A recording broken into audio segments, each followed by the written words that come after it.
नमस्कार बंधुरा आमी आजके चिरेर मध्य टक दई दिए आपनादेर दारुण स्वादेर एकटा मुखरोचक रेसिपि करे देखाबो।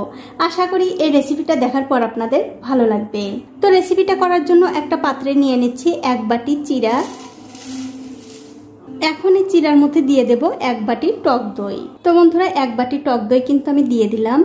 এবারে ওই বাটিটা ধুয়েই হাফ বাটি দিয়ে দিচ্ছি জল আর দিয়ে দেব একটু সুজি।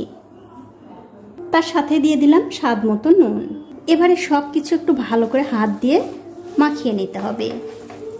আর আমার এই ছোট্ট চ্যানেলটি যারা সাবস্ক্রাইব করেছেন তাদেরকে অনেক ধন্যবাদ, আর যারা সাবস্ক্রাইব করেননি তাদেরকে সাবস্ক্রাইব করে নেওয়ার অনুরোধ রইল। তো দেখুন সবকিছু কিন্তু আমি খুব ভালো করে মাখিয়ে নিয়েছি। তবে বন্ধুরা আমার মনে হচ্ছে একটু জলের দরকার, তার জন্য আর একটু জল আমি দিয়ে দিলাম।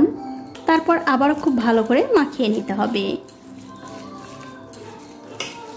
দেখুন সবকিছু কিন্তু খুব ভালো করে মাখিয়ে নিলাম। এখন একটা ঢাকা দিয়ে 5 মিনিটের জন্য রেখে দিচ্ছি।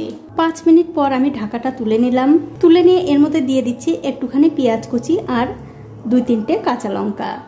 এবারে সবকিছু দিয়ে আবারও খুব ভালো করে মাখিয়ে নেব। তবে বন্ধুরা দেখতেই পাচ্ছেন এই মিশ্রণটা কিন্তু অনেকটা শক্ত হয়ে গেছে, তার জন্য এর মধ্যে আমি আরও একটু জল দিয়ে দিলাম। তারপর আবারও খুব ভালো করে মাখিয়ে নেব। দেখুন সবকিছু দিয়ে কিন্তু আমি খুব ভালো করে মাখিয়ে নিলাম। এখন আমি এর মধ্যে দিয়ে দিচ্ছি 2 টুকরা আগে থেকে সেদ্ধ করে রাখা আলু। আলুটা দিয়েও কিন্তু আবারও খুব ভালো করে এই চিড়ের সঙ্গে মাখিয়ে নিতে হবে। দেখুন আলুর সঙ্গে কিন্তু চিড়েগুলো খুব ভালো করে মাখিয়ে নিয়েছি। এখন এর মধ্যে দিয়ে দিচ্ছি সামান্য একটু বেকিং পাউডার। তারপর আবারও খুব ভালো করে মাখিয়ে নিতে হবে। দেখুন সবকিছু কিন্তু আমি আবারও খুব ভালো করে মাখিয়ে নিয়েছি। এখন একটা ফ্রাই প্যানে দিয়ে দিচ্ছি সাদা তেল। কিছুক্ষণ পর যখন দেখবেন তেলটা ভালো করে গরম হয়ে গেছে তখন অল্প অল্প করে এই চিড়ের মিশ্রণ নিয়ে তেলের মধ্যে দিয়ে দিতে হবে। আর আমার এই রেসিপিটা যে সকল বন্ধুরা ফেসবুক থেকে দেখছেন তাদের কাছে আমার একটাই অনুরোধ থাকলো, অবশ্যই আমার এই পেজটিকে ফলো করে দেবেন। তাহলে আমি যখনই নতুন কোনো ভিডিও নিয়ে আসবো সবার আগেই কিন্তু আপনি দেখতে পাবেন। দেখুন একসঙ্গে কিন্তু আমি অনেকগুলো দিয়ে দিলাম। এবারে গ্যাসের ফ্লেমটা লো টু মিডিয়ামে রেখে একটা ঢাকা দিয়ে 2 থেকে 3 মিনিট আগে একদিকটা রান্না হতে দেব। 2-3 মিনিট পর আমি ঢাকাটা তুলে নিলাম। তুলে নিয়ে এগুলো আমি একটু খুবই হালকা হাতে উল্টে দেব। আর উল্টানোর সময় একটু সাবধানে উল্টে দেবেন যাতে ভেঙে না যায়। দেখুন আমি কিন্তু সবগুলোই উল্টে দিলাম। তারপর আবার ঢাকা দিয়ে এই দিকটাও 2-3 মিনিট হতে দেব।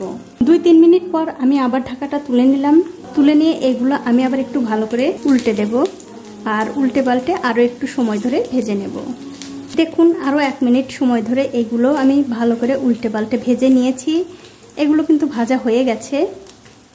এবারে তেল থেকে খুব ভালো করে তেল ঝরিয়ে তুলে নিতে হবে। তুলে আমি অন্য একটা প্লেটে রেখে দিচ্ছি। আর এই একই রকম করে কিন্তু সবগুলোই বানিয়ে নিতে হবে। তো এই দেখুন বন্ধুরা এক এক করে কিন্তু আমি সবগুলোই ভেজে নিয়েছি। এখন আমি আপনাদের একটা ভেঙেও দেখাচ্ছি। দেখুন কতটা সুন্দর হয়েছে। ভেতরটা একদম নরম তুলতুলে আর ওপরটা কিন্তু মুচমুচে। আপনারা কিন্তু যে কোনো চাটনির সঙ্গে এটা খেতে পারেন। তো বন্ধুরা সকালের জলখাবারে কিংবা রাতের ডিনারে অবশ্যই কিন্তু খেতে পারেন। আর এইগুলো কিন্তু যে কোনো চাটনির সঙ্গে খেতে ভীষণ ভালো হয়। তো বন্ধুরা আমার এই ভিডিওটা যদি আজকে আপনাদের ভালো লেগেই থাকে অবশ্যই একটা লাইক, কমেন্ট আর শেয়ার করতে ভুলবেন না।